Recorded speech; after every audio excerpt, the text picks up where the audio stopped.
Hey, everybody, and welcome back to the Just Make It Pretty podcast. Today, we're talking about interior design and how marketing and sales can be using our model homes as a more powerful tool, and how we can all work together with our design departments to really create a memorable experience that's going to create those emotional connections that we know are so important to our buyers. If you are interested in how you, either in sales or marketing, can be working with the interior design team a little bit better to utilize our model homes even more completely than we already are, please stick around because we are going to get right into it today. Welcome to the Just Make It Pretty podcast, the marketing and mindset show for home builders and beyond. I'm your host, Sarah Haynes, and around here we go beyond pretty pictures and we get honest about what's working, what's not, and what it really takes to build better brands, better experiences, and better teams. You'll find creative ideas, practical strategies, and conversations that actually matter. I'm so glad you're here. Now let's get started. 3, 2, 1. All right, guys, thank you for coming back. I am so excited about today's guest because this is a perspective that we just really haven't had on the podcast before. So I can't wait for you guys to hear this conversation. I've already learned so much from our guest, and I can't wait for you to as well. So without further ado, I want to introduce you all to Kristine Lewis. She is the Director of Marketing and Client Development over at 5 Star Interiors. And I'm just so thrilled to have you today, Kristine. Thank you for joining us on the podcast.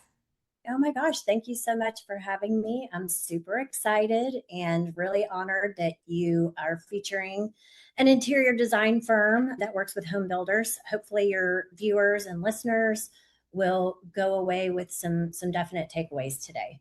I'm sure they will. Like I said, when we chatted before, I walked away with things that I didn't know. It's always good. And I love to bring in a lot of different departments to talk. If you've been a listener for a while, I've had people from operations come on. I've had sales, marketing, trainers, like pretty much the gamut. And I think that bringing us all together and hearing insights from different departments and getting that kind of cross training, if you will, is so valuable. So I'm excited to have you, and I can't wait to hear a little bit more about you. So let's dive right in. Tell me about you. Tell me how you got into this industry. What is your experience with home building?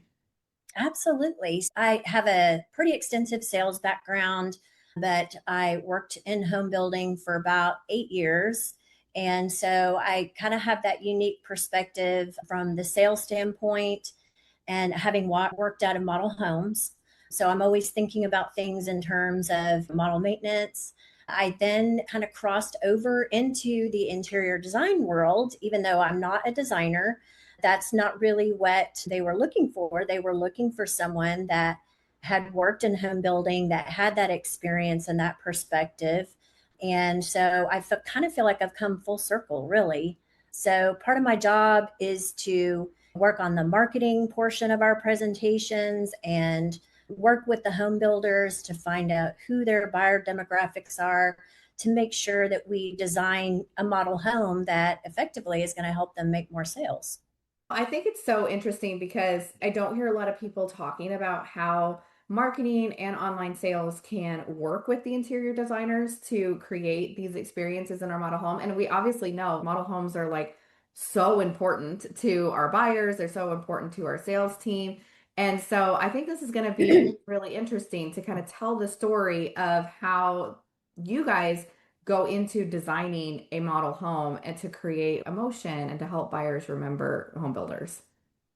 100%. Model homes are really a great marketing tool for home builders because buyers, even though they may start their shopping experience for a home online, they want to see it. Most people are very visual. They want to walk a model home. They want to see how it feels, how it lives, how it flows. And ultimately, they want to be able to envision themselves in the home. So it definitely needs to evoke an emotion when a buyer walks into that model home.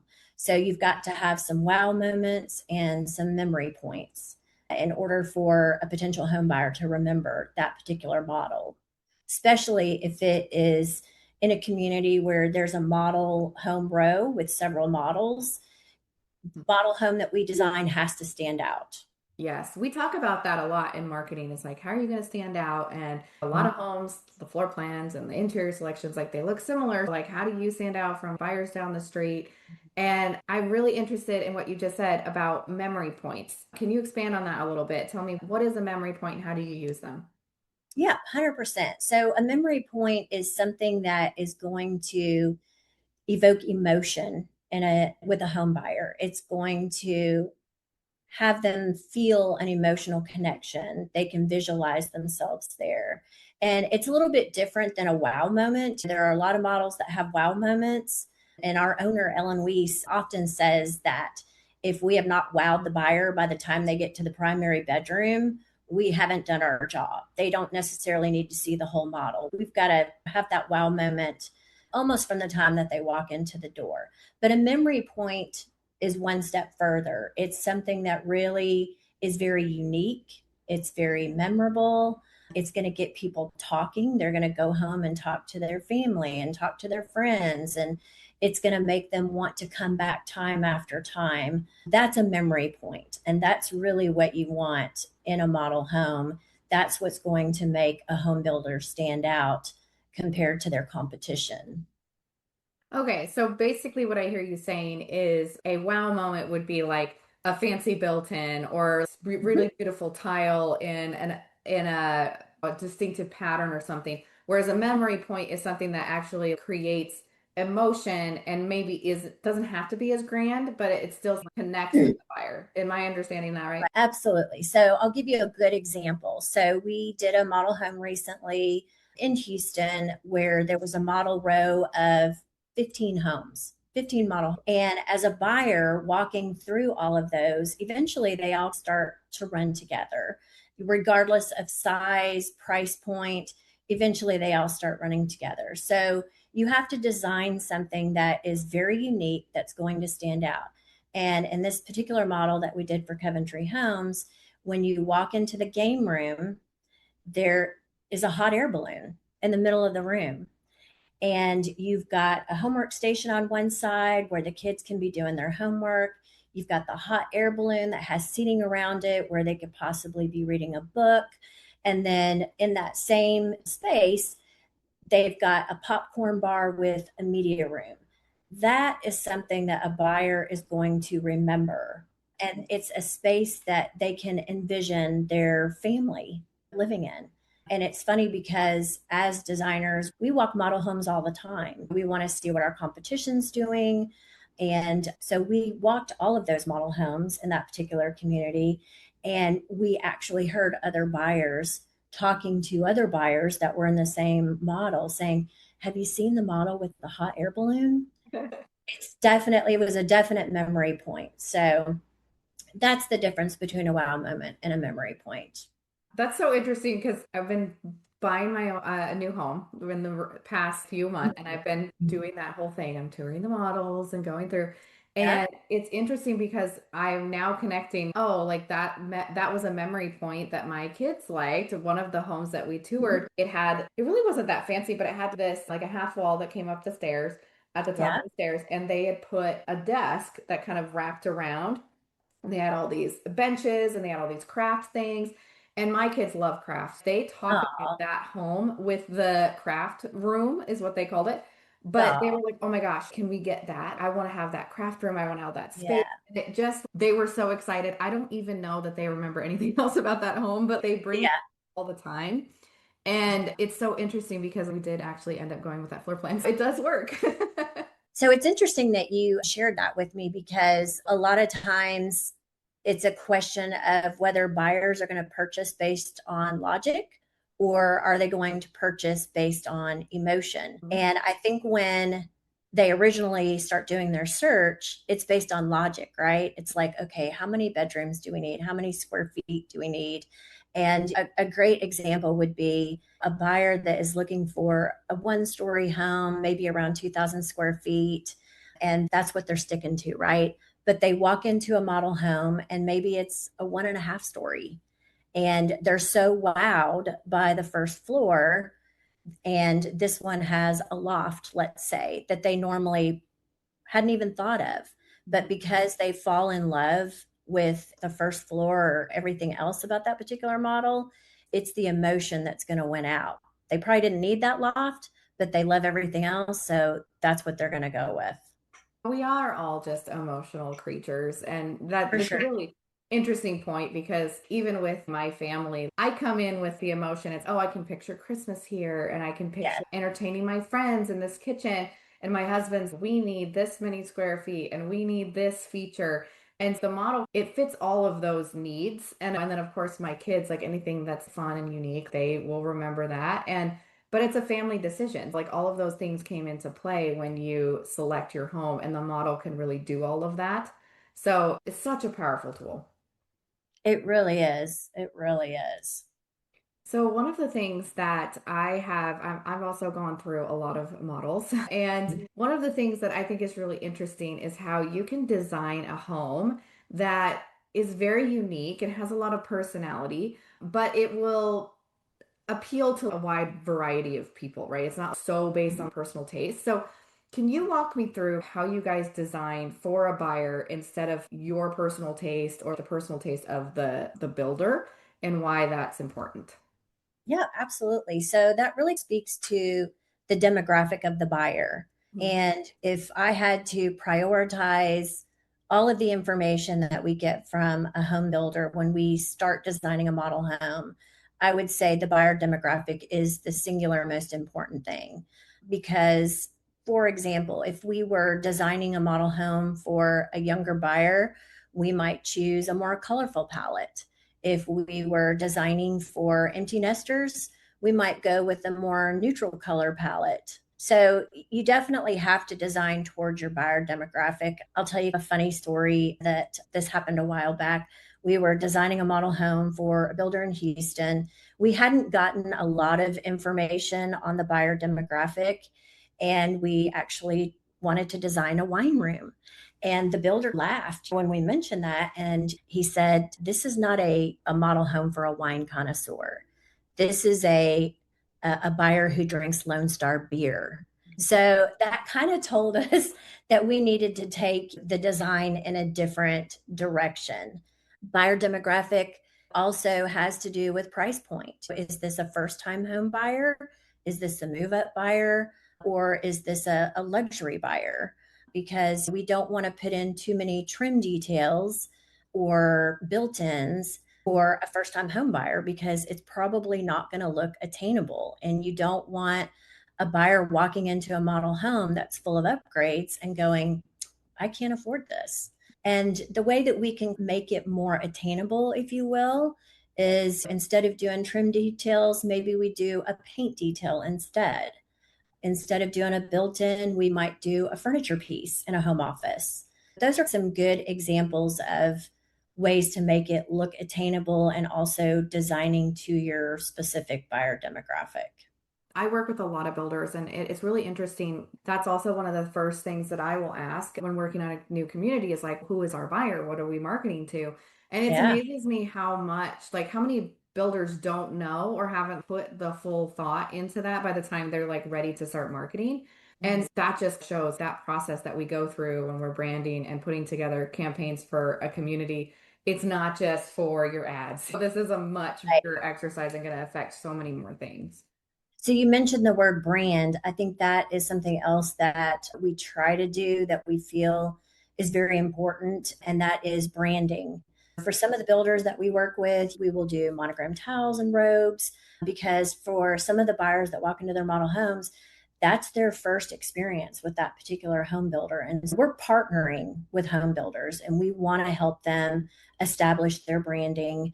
We also, if it's a master plan community, if there are amenities in there that we want to play off of, as far as themes for kids' rooms, we try not to get overly themed, but we still think it's fun to do a nod to the community amenities. Or if there is a community mascot, it's really fun to pull that into the design as well. And I think the builders really appreciate that, as Yeah. well as the developers. Yeah, what a cool touch. And I like that it's subtle. It's like we don't have to have the logo plastered on everything. It's like little details and Right. people do notice and remember those things. Yeah, you don't want to make it a walking billboard. So when you're in a model home, but some subtle nods is really fun and cool for Yeah. sure. I love that you talked about keeping the model homes attainable too, because I've heard from a lot of buyers. I think they've been trained to be a little bit suspicious of everything in the buying process, but like they're like, oh, Sure. the model, my home's not going to look like this, or you've put all the most expensive things in here. How do I know what my home's really going to look like? I've heard this feedback before, so I do think that element that you said, I want to kind of underline that because that's really important. And I think a lot of some builders aren't putting the effort there. They're trying to make really impressive, which is great, but your buyer can't picture themselves living there or that they can't even get what you've put into this home. It's kind of not as helpful as it could be. Yeah, sometimes when we start designing the model homes, the builders don't always have their pricing set yet, Mhm. but they usually have an idea of what the price point will be. And that is so important because, like I said earlier, it goes back to that buyer demographic. Like, Yeah. what is the age demographic? What is the price point? Those things are very important to a successful design because at the end of the day, our job as a model home merchandising design firm Mhm. is to help the builder sell homes. We're really just an extension of their marketing and sales team. Yeah. And the only way that we can do that is by having all of the right information from the get go. Okay, so I want to get into that more about like how marketing can support the interior design team, but I have one more question before we get there because I think I was just at a conference last week and they talked a lot about like how buyers are changing and what they're looking for has changed. And some of that was surprising to me. So I'd love to hear your perspective over, say, the last decade. What do you feel like people are looking for today that they weren't asking for? Or how are you kind of shifting things forward? So buyers have become very savvy. I remember back in 2020 during COVID, model homes were closed. The only option for home buyers was to start their experience online. And there was talk about our model home's going to go away. But I knew, having worked in home building, having worked out of a model home, and knowing that buyers are very visual, that was never going to happen. Buyers still start their experience online, like we talked about earlier, but they have become so much more savvy, I would say, even in the last 5 years, with things like Pinterest. They're starting Pinterest folders, TikTok. HGTV is a huge one, right? Who doesn't love HGTV? I could sit there all Saturday morning and watch HGTV. And oftentimes my husband will say, "Isn't that kind of like bringing your work home?" And it kind of is. When you love what you do, that makes a Yeah. difference. But I would say in general, buyers are just much more savvy and things that they're looking for now compared to the last few years. They're looking for cozier spaces, you know, home libraries. That's a trendy thing, but a lot of people love to read and they want a home library.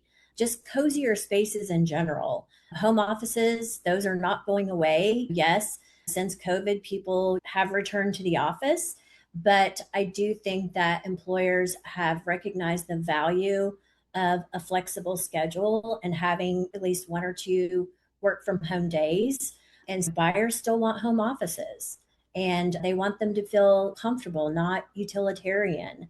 So I would say home offices and cozy spaces are still at the top of the list.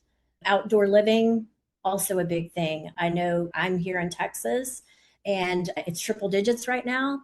But let me tell you, in the spring and the fall, we want our outdoor living. So those are also highly prioritized. That's interesting. Yeah, one of the things at that conference too, they were talking about how more families are having multi-generational living in the same home, the casitas or the guest homes or a private suite. So that was interesting to me as well. That's being more highly prioritized now than it was before. For sure. I see more and more home builders that have plans that have a second bedroom down, if not a mother in law suite, for lack of a better term. Yeah. Those are very important for sure. For Yeah. sure. Let's talk about the marketing side here for a minute now. Yes. So I feel, and you can correct me if I'm wrong, but I feel like most marketing teams don't get in. involved with the design process of the models, or at least as early as they should. Sometimes they know what's going on, but they're not really a part of the process. First of all, is that true? And second of all, what opportunities do you feel like builders are missing with pulling in different teams? Sure. We work with several different home builders and it varies by home builders. Some of them, it's a VP of sales that we're working with. Some of them, it's a marketing manager or a marketing coordinator. Personally, from the sales background that I have, I like to have sales involved because they are the boots on the ground. But marketing, having marketing involved is also extremely important because if it's a master planned community, they're going to have information on the community amenities or any mascots or anything that would be fun for us to pull into the design. So it's important really to have both sales and marketing be a part of this process.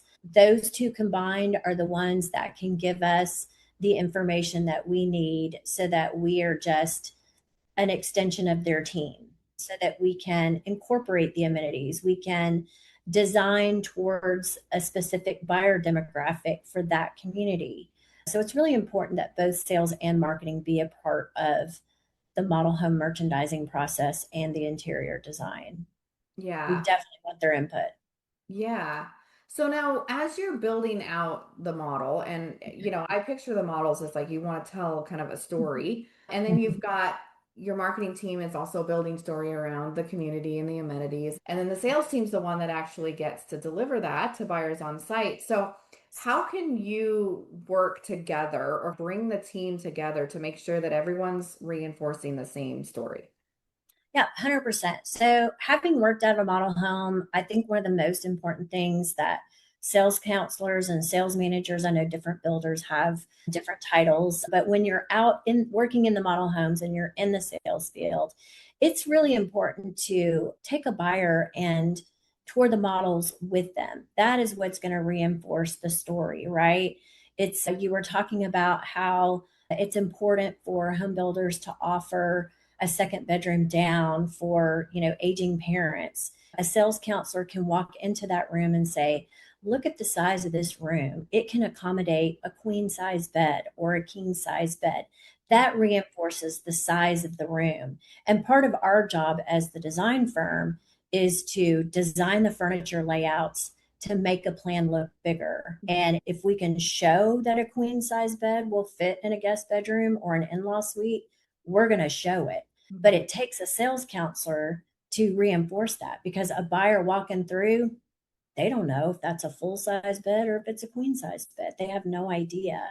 So it's taking a buyer through the model home and reinforcing that story. It's showing them the kitchen, saying, can you envision yourself cooking holiday meals in here and hosting and entertaining? So that's another reason to go back to your first point was like have the whole team there because they are going to be not only a part of putting this together, but they're going to hear all of this and how you've made decisions in the home and they can drop that into marketing copy or into their sales presentation. That insight has got to just be invaluable for the whole team. Yeah. And I can't tell you, I oftentimes will go walk models by myself. Cannot tell you how many times I've walked in the door and the sales counselor never even gets up out of their seat. And I, as a salesperson, it's a knife in my heart because I'm like, that's a missed opportunity, right? They don't know that I work for the interior design firm. I could be a potential buyer. So it's really important to greet your home buyers and walk them through the models and tell the story and help them envision themselves and their families in those model homes. So, what other roles do you feel like the model home plays in the overall customer experience beyond just showcasing the floor plan and the emotion like we talked about? Is there anything we missed so far? The model home is really an introduction for the home buyer to that specific home builder. And it's a first impression, right? And it really is a marketing tool that's going to help them envision a lifestyle and envision them and their family in the home.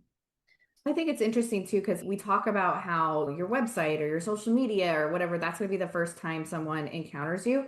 which it may be, but the model home's the first in-person thing that they actually, and I feel like a lot of buyers come in with some preconceived idea. And so the Yes. brand, like making sure that the brand experience happens within the model, that's going to really reinforce or further distance this buyer from you as a builder. So I really think that in-person impression is so important.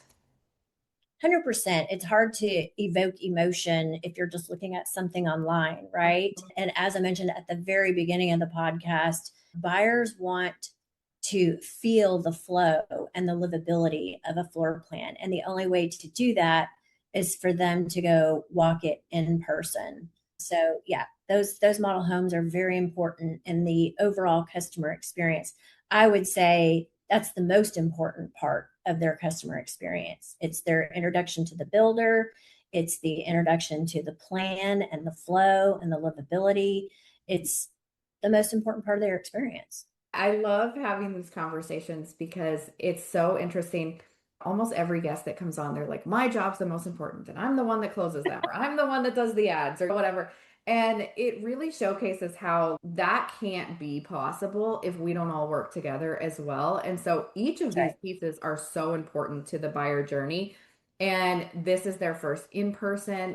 That ad might be their first seeing of the logo, or just knowing that there's homes there. And so keeping that story inclusive of all of these different touch points, I think is so important. And we get very narrow minded about this is the one thing that I focus on. And we forget that there's Yes. all these other pieces. So I love having, like I said, having different people come in and give their perspective because we just don't always think about that. We get so focused on our one job. 100%. 100%. So I always like to leave our listeners with practical takeaways and things that they can do. I have a few kind of questions that I feel like will help our listeners walk away with what can I do on Monday mornings. If there is a builder listening that's opening new models in the next month, what is the first thing that you think they should be thinking about? I definitely think they need to identify their buyer, who their buyer is going to be, what age they're going to be, how they live, price point. Those are very important things that we talked about before. The other thing that we, as a design firm, are really huge on is lighting. And I know that sounds very kind of simplistic, but a well lit model will make a huge difference. I know sometimes in the more proposition value price points, builders will try to trim back some of the lighting, but then the result of that is that it can make the model home dark. And as I mentioned before, your model home is your storefront. So you definitely want to make sure that you have adequate lighting, adequate outlets, because you've got to think about the way that people live. One of the things that we do when we do frame walks with home builders is we try to make sure that we have enough outlets for lamps because realistically, we all have lamps, right? On our nightstands, on our dressers, and you want those hidden. So that's one thing that we look for. But I think that's a big builder miss is having adequate lighting in the model homes. And as far as the next model and the most important thing that they can be thinking about, it's identifying that buyer demographic. Yes, that's so true. I think probably it's past trauma for me because I lived in a home that was super dark at one point in my life. Like if Yeah. there's a dark corner in a home, I'm like, oh, I hate it. So it's so true. Yes. The lighting thing. And buyers will notice that. They will notice that. They'll walk into a model home and they'll go, oh my gosh, it's so dark in here. So it's a real thing. You definitely have to think about livability, and lighting is part of that. Yeah. Yeah. And thinking about too, not all builders offer, you can't always add a light. Some builders, it's like how it is. So showcasing it so people can plan too. Cause that's my thing. It's like, I know I need some extra lamps because of this, or I know I'm going to need to move around my decoration plan. So it's very useful. You never know what people are looking for or what they're when they go in that room. But you and I talked earlier about how working from home, it's still a real thing. And whether it's one day a week or 5 days a week, and you want your home office to be well lit. Yeah. And I know in some of these value proposition price points, the builder will have one light and will say, "Can we please add more lighting?" And obviously, if they can't for whatever reason, we will add floor lamp or desk lamp, whatnot. But you also don't want to call attention to the fact that there isn't can lighting in that room. So Oh my God. lighting is so important. So true. I even thought about that in my rental house that I'm living in now. It's like, is my office going to have light? Because I have a podcast. Right? I don't want to have 7,000 lights. So yeah, I totally agree with you. Yeah. Okay, so what are some inexpensive ways that builders can create those memory moments without really increasing their budget, especially if they haven't maybe thought about this before and now they want to add it? So what are some things that you can give tips for our listeners? Oh my gosh, paint is probably at the top of the list, right? It's inexpensive and there are so many things that you can do with it. One of the big trends right now is color drenching a room. It makes it look very rich and luxurious. It's a very inexpensive detail. You can actually do a paint detail itself, whether it's stripes or scallops or a paint detail is a very inexpensive way to elevate a room rather than doing wood paneling or blocking or a built-in. You can do a furniture piece, right? There's a lot of DIY projects, is what we call them, that will give you the same look for less. But I would say paint would be at the top of that list. Yeah. Now you said color drenching. What is that? So color drenching is rather than just painting all walls, you're also painting the ceiling, you're painting the baseboards. It is literally drenching everything in that paint color. And it gives it more of a moodier vibe, which is very trendy right now. But as I said earlier, it makes it look very rich, very luxurious, but it's very inexpensive. Oh, I love that. Yeah, that's totally doable for anybody, even buyers. Buyers could totally paint the ceiling in one room. That's so cool. And we've done that in home offices because if you're working from home, you don't want it to look utilitarian, right? You want it to feel good and look good because you're spending all day in there working. We've also done it in media rooms. We'll do a darker color drenching. That's very popular. So, yeah, paint can change a room like that. So easy. Yeah. I will say that office that's in your background, I would move in there any day. That looks so lovely in that view. And oh my gosh, so nice. Thank you. So that this is a home office that we designed for Newmark in Houston, and it has that library feel that we talked about. So it feels very cozy. And yes, that is a color drenched room. Yes, I love that. So if you guys aren't watching the video version of the podcast, go look at her background. It's my dream someday to have a library. And I love that they're cool again because there was a time when that was like, oh, what are you, 80? But I love it. Yes, yes, the home libraries have become very popular for sure, for sure. Yeah.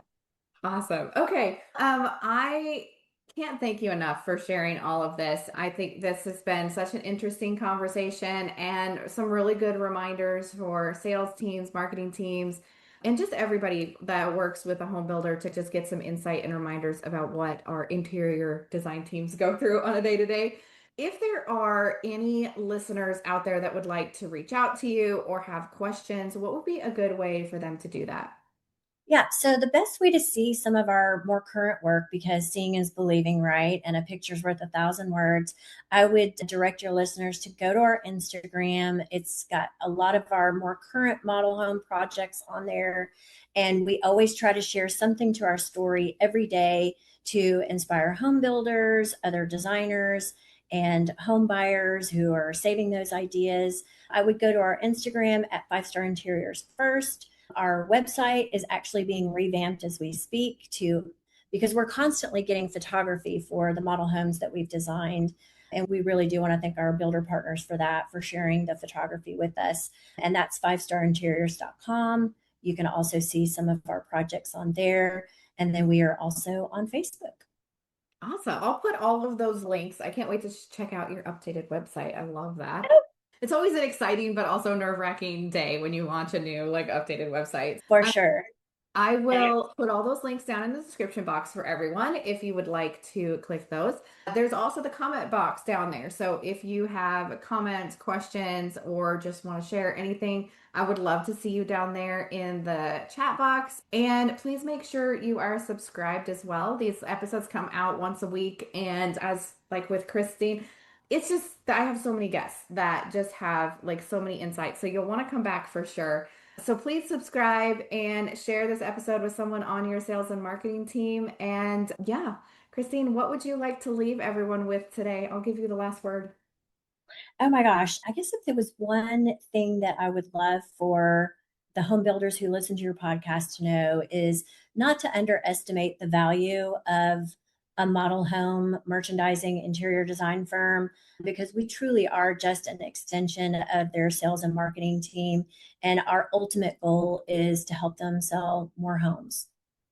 Absolutely. Awesome. All right, everyone. I hope you have a wonderful rest of your day. Thanks for spending this time with us, and we will see you in the next episode. Bye, And everybody. I thank you so much for having me. Absolutely. Bye. Bye bye.